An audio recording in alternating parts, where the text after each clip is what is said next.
नमस्कार साथियों, स्वागत है। मैं हरे कृष्ण प्रकाश आप सभी का अपने साहित्य आजकल के इस प्लेटफॉर्म पर स्वागत करता हूं, अभिनंदन करता हूं। साथियों, आज वह घड़ी निकलकर सामने आई है जिसकी इंतजार हम सभी शिक्षक अभ्यर्थी कर रहे थे।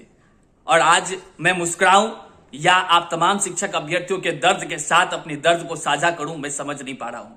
ये अतुल प्रसाद जी जो बैठ करके अपने चेयर पर बीपीएससी के चेयरमैन होने के नाते जिस प्रकार से उन्होंने तमाम शिक्षक अभ्यर्थियों के साथ वादा किया था, जिस प्रकार से उन्होंने तमाम शिक्षक अभ्यर्थियों के साथ दिलासा दिलाने का काम किया था और उन्होंने कहा था कि जो आप सभी की परीक्षा होगी वो आप सबों के उसी चीजों से होगी जो चीज हम बता रहे हैं आपको, अर्थात सिलेबस ना जारी करते हुए भी उन्होंने कुछ कुछ पॉइंट्स को रखा था। वहां जाकर हम सभी जो परीक्षा केंद्र पर जो स्थिति को देखा, अतुल प्रसाद जी के वो वादे धाराशाही होते हुए नजर आए। ठीक उसी प्रकार जिस प्रकार उसकी बोली प्रेस कॉन्फ्रेंस में किया गया वादा तमाम शिक्षक अभ्यर्थियों के साथ बस और बस एक खिलवाड़ है। आइए ये मैं बता रहा हूं और क्या क्या हमारे साथ हुआ है हमारे परीक्षा केंद्र पर, इससे भी रूबरू कराएंगे। लेकिन हमारे साथ यहाँ कई अतिथि मौजूद हैं और ये अतिथि भैया हम आपको एक बता दें, इससे पहले बिहार वालों के साथ आप देखते थे, या हमारे पास ऐसे ऐसे दिग्गज मौजूद हैं जो अपने अपने क्षेत्र में सब महारत हासिल किए हुए हैं। कोई यूपी से हैं तो कोई राजस्थान से हैं तो कोई कहीं कहीं से हैं। आइए सबसे पहले सबका स्वागत करते हैं और सभी का आपसे परिचय करवाते हैं। भैया आप अपना नाम बताइए और अपना राज्य भी बताइएगा। जी, मैं दीपक कुमार हूँ, जिला मुरादाबाद, उत्तर प्रदेश। उत्तर प्रदेश से हैं दीपक भैया, स्वागत है आपका भैया साहित्य आजकल के इस प्लेटफॉर्म पर। भैया आप अपना परिचय बताइए। मैं अंकित मौर्य, यूपी फतेहपुर से हूँ। फतेहपुर से हैं और अंकित मौर्य भैया हैं, आपका भी स्वागत है, अभिनंदन है भैया। आप बताइए भैया। मैं सरोज कुमार सिन्हा, किशनगंज बिहार से। किशनगंज बिहार से हैं, चलिए बहुत सुंदर। आप बताइए। जी, मैं सुनील सहारण, बीकानेर राजस्थान से हूँ। बीकानेर राजस्थान से चलकर इस बिहार की पावन धरती पर पहुंचे हैं। उत्तर प्रदेश से, यूपी से, तमाम जगहों से शिक्षक अभ्यर्थी यहां पहुंचे हैं। आखिर क्या आशाएं इनकी होगी, आखिर क्या इनके मन में वो प्लान होगा जिस कारण से ये अपने अपने प्रदेश को छोड़ करके बिहार के इस बीपीएससी शिक्षक बहाली की प्रक्रिया में भाग लेने को आए।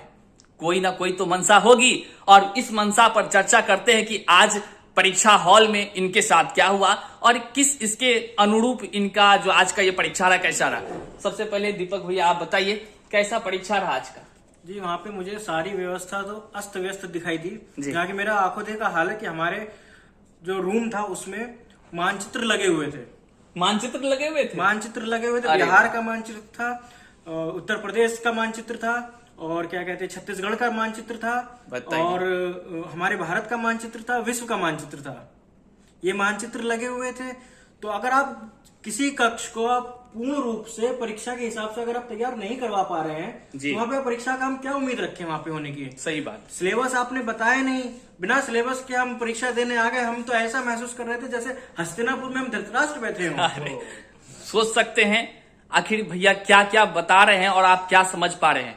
आप भी कमेंट कर हमें बताएं कि आपके साथ परीक्षा हॉल पर किस प्रकार का माहौल आया। चैनल पर नए हैं तो सब्सक्राइब अवश्य कर लीजिएगा भैया, ताकि ये शिक्षक अभ्यर्थी की ये जो बीपीएससी की बहाली है यहीं पर परीक्षा के साथ समाप्त नहीं होती है। तमाम समस्याओं से आपको आगे भी जूझना है और अतुल बाबा जी का नए नए तरीका, नए नए नियम बदलने का प्रवचन को लगातार सुनते ही रहना है। तो इन तमाम चीजों से रूबरू तो होते रहेंगे। आइए अब देखते हैं अंकित भैया जो उत्तर प्रदेश से चलकर आए हैं, उनके साथ क्या क्या बातें हुई, उनके नजर में आज की यह बीपीएससी की परीक्षा कैसी रही। भैया जी, जैसा मैं कहना चाहता हूँ कि बीपीएससी का जो पेपर था उसमें पॉलिटी वगैरह तो दिख ही नहीं रही थी बिल्कुल, और उसमें बिल्कुल ज्योग्राफी वगैरह तो बिल्कुल भी नहीं दिख रही थी। और मैं ये कहना चाहूंगा तो पेपर का लेवल भी काफी हाई बनाया हुआ था। हम लोग को प्राइमरी लेवल का बता करके पेपर बीपीएससी जो कर रही हम लोग साथ, मैं इसमें क्या ही कहूँ अब।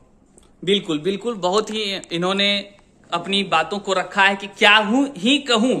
अब सोच सकते हैं भैया ये भी समझ रहे होंगे कि हम बिहार में हैं और बीपीएससी के चेयरमैन पर और बीपीएससी के तमाम व्यवस्था पर किस प्रकार बोलूं, ये इन्होंने कम शब्दों में कहा है। याद कीजिए वीडियो देख रहे तमाम शिक्षक अभ्यर्थी, आप चाहे जहां से भी हो, लेकिन एक बात याद रखिए, आप बड़े गर्व से कहते हैं मैं बिहारी हूं, तो मैं बिहारी खुद एक बात आपको कह देना चाहता हूं कि बिहार में जब तक कूटनीति की राजनीति होती रहेगी, मैं बिहारी हूं का नारा जो है ये हम बिहार के वासी केवल दे सकते हैं। ये सत्ता पर बैठे कूटनीति करने वाले सत्ताधिकारी कभी नहीं बोल सकते अपने मुख से, क्योंकि आज उन्होंने बिहार को बदनाम करने की जो साजिश रची कि यह हकीकत में बदलती हुई नजर आई जब तमाम शिक्षक अभ्यर्थी परीक्षा केंद्र से निकल रहे थे। क्योंकि यहां पर केवल बिहार के छात्र नहीं थे जो उनके गलत व्यवस्था को, उनके गलत तरह से ना जो प्रकार से प्रश्नों का उनका समावेश रहा इस बीपीएससी में, ये पूरे देश के शिक्षक अभ्यर्थी आए और बिहार में परीक्षा दे करके उन्होंने देख लिया कि क्या हालत इस बीपीएससी के माध्यम से शिक्षक अभ्यर्थियों के लिए किया गया था। आइए इसके बाद हम चलते हैं, बात करते हैं भैया से कि भैया आपके साथ किस प्रकार का व्यवस्था रहा, बताएं। जो सिलेबस था उस सिलेबस से क्वेश्चन नहीं पूछा गया है। एनसीईआरटी बुक से बोला था कि मतलब आएगा क्वेश्चन जी, लेकिन क्वेश्चन उतना नहीं आया है। क्वेश्चन एनसीईआरटी बुक से नहीं आई है। चलिए इनसे भी पूछ लेते हैं, राजस्थान से चलकर आए हैं, जयपुर से। जी हम राजस्थान से आए हैं, लेकिन जिस तरह से सोच के आए थे, हम जिस चीज से सोच के आए थे, जैसे कि मतलब सिलेबस उन्होंने बताया था, जैसे हिंट दी थी, मतलब 80 आरटी बेस आएगा। 80 आरटी बेस में आ गया, ये तो ग्रेजुएशन लेवल का आ गया, पूरा ग्रेजुएशन लेवल का आया है इसमें। अब यह लेवल जो होना चाहिए वो प्राइमरी का नहीं है, ताकि ये तो पीजी लेवल का है। आपके साथ क्या दिक्कत हुई थी परीक्षा केंद्र पर? अब वहां पर स्कैनर ढंग से नहीं हो रहा था, कोई चीज स्कैन जल्दी नहीं हो रही थी, हमें कम से कम आधा घंटा वेट करना पड़ा, बारिश में भीगना पड़ा, वो काफी समस्या को सामना करना पड़ा इससे। काफी समस्या की सामना करनी पड़ी भाई साहब को। अब मैं दोस्तों बता देना चाहता हूं कि परीक्षा केंद्र पर जो समस्याएं निकलकर सामने आई, आपको मैं चुटकी बजाते हुए गिना दूंगा। दोस्तों कहते हैं कि संघर्ष के बिना कोई भी परिणाम निकलकर सामने नहीं आता है। ठीक ऐसी ही हालत मेरे साथ परीक्षा केंद्र पर हो गई। जब स्कैनिंग की समय हुई, समय 7:30 बज गया, मैं वहां पर पहुंचा, लाइन में खड़ा रहा, अंदर ले लिया गया, आधा दूर के बाद रोक दिया गया, यह कहकर मतलब कि क्यूआर कोड जो था उसका स्कैनिंग किया जाएगा। तो हमने क्यूआर कोड का स्कैनिंग कराने के लिए लाइन में लगा और इंद्रदेव का की वर्षा होना शुरू हो गई।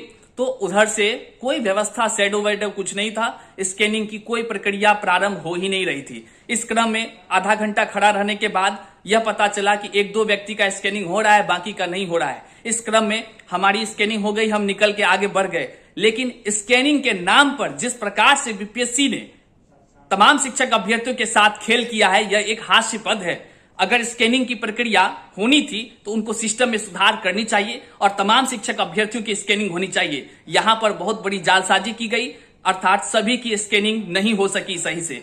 जो स्कैनिंग दे पाया, जिनका आ पाया तो ठीक, जो नहीं, जिसका स्कैनिंग नहीं भी हुआ, वो भी बंदे एग्जाम में आराम से बैठे। सिर्फ यही नहीं, जब एग्जाम में गए तो बायोमेट्रिक का जहां पर था, सभी का बायोमेट्रिक होना बहुत आवश्यक है, लेकिन बायोमेट्रिक के नाम पर भी खेल हुआ।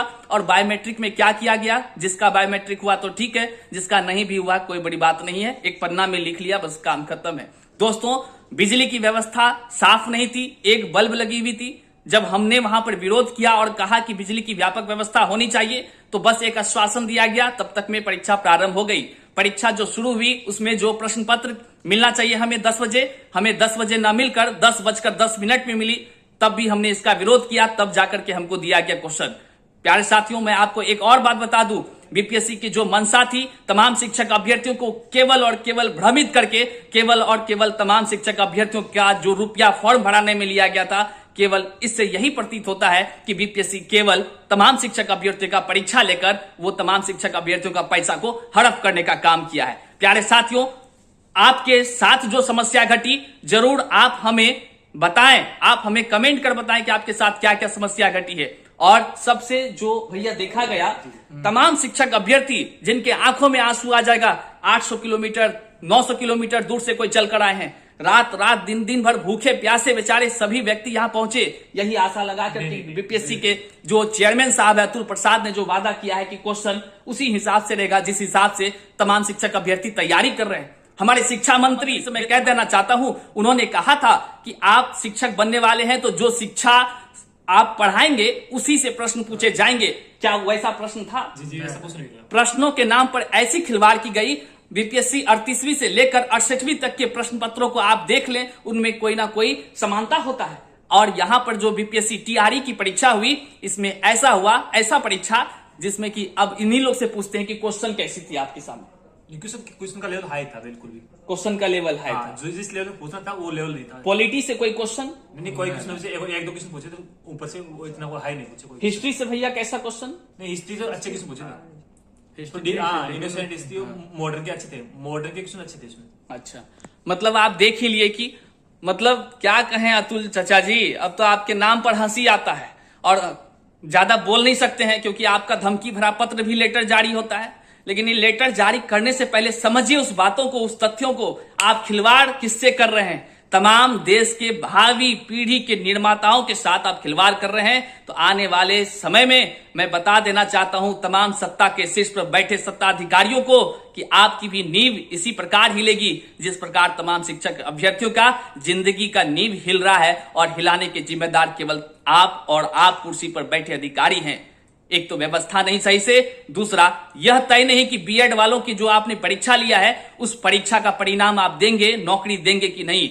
यदि आपने परीक्षा लिया है तो आपको नौकरी देनी भी होगी और कहां से आप देंगे ये आपको सोचना है बिहार सरकार। खैर, इस वीडियो को जम करके तमाम शिक्षक अभ्यर्थियों तक साझा कर दीजिए। यहां तक बने रहने के लिए मैं आपका आभार व्यक्त करता हूं। साथ ही साथ हमारे साथ कीमती समय देने के लिए हमारे राज्य और हमारे राज्य से बाहर के तमाम शिक्षक साथियों का भी इस चैनल के माध्यम से मैं आभार व्यक्त करता हूं। बहुत बहुत शुक्रिया, प्रणाम।